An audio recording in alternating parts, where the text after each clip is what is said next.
About 5000 BC, human extinction was again threatened by a serious natural disaster. A hail of comets showered the planet, forcing many people to flee and move. They migrated in every direction, seeking better accommodations.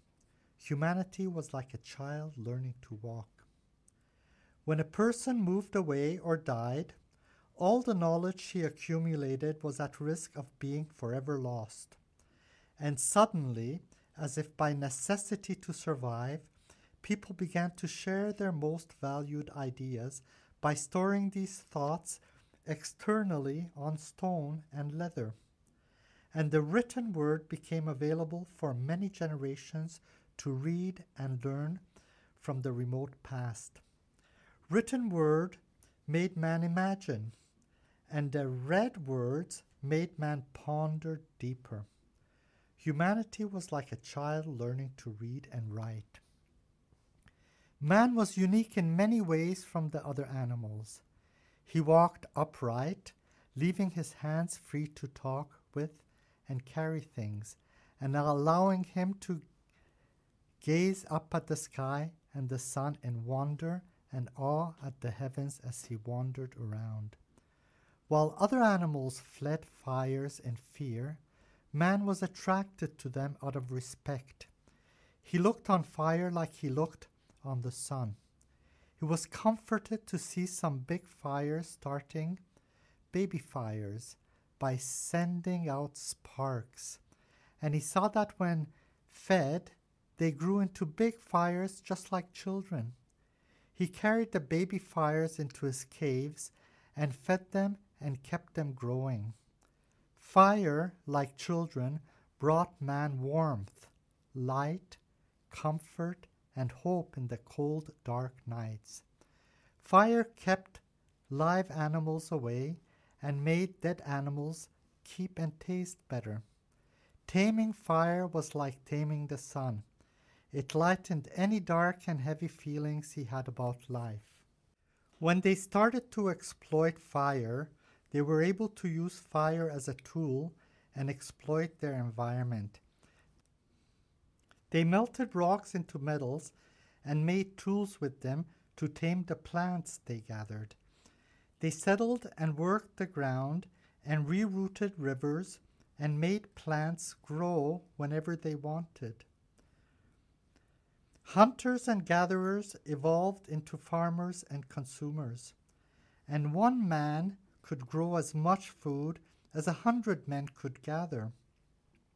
And whenever agriculture flowered, settlements flourished, people's skills expanded, and civilizations grew.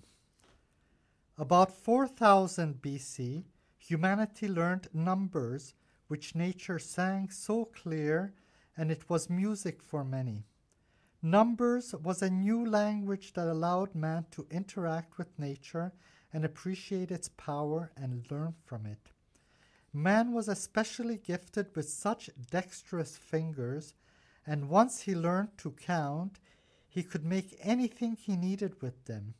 He made tools that helped him build dwellings, roads, and bridges that imitated nature. This allowed man to quickly leap far ahead. Humanity was like a dancing child. At about this time, a talented man called Abraham was born, who had very much compassion for his animals. He tamed them and used them to cross vast stretches of desert that were uncrossable before. And he discovered unknown lands that he settled in. When asked which gods guided him so well to success, he claimed that it was none of the gods they knew, but a new personal god that claimed to work alone. Many joined his group and adopted his god as their own. They traveled to many lands, and their unity made them very prosperous. One group traveled to a faraway land called Egypt, settled there, and prospered. Many centuries later, a king of Egypt saw he could exploit these hard-working people and conquered them and made them work like slaves for life. 2,000 years later, a slave called Moses was born in Egypt who had very much compassion for his fellow slaves. Listening to his intuition and using his wisdom, he was able to unite his people. He knew that united they would stand, but divided they would fall, and he united the fleeing slaves with morals that directed people to respect nature. Moses, with the slaves he freed, spent an entire generation looking for the very best land to settle in. When they found it, they killed the inhabitants and claimed the land as theirs. The land became very prosperous, and the people who were once slaves became very rich and famous all over the world. When asked which gods guided them so well to prosperity, their leaders claimed that it was the personal God of Abraham.